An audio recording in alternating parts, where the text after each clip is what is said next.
10 oktober 1760 is een belangrijke dag, of een belangrijke gebeurtenis in Suriname geweest. En dat is de eerste traktaat die getekend is door de mensen die zich hebben vrijgemaakt van de slavernij. Ze waren in de slavernij, maar ze hebben zich vrijgemaakt en zijn de oerwoud ingegaan. Ze noemen zichzelf een Fimang, en anders zeggen een Marons, maar Fima is ook bekend. En dat herdenken we.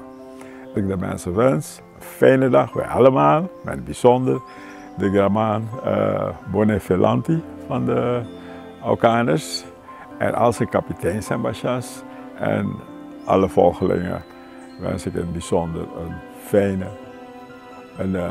zeg maar, Marondag of Fiemandag wens ik.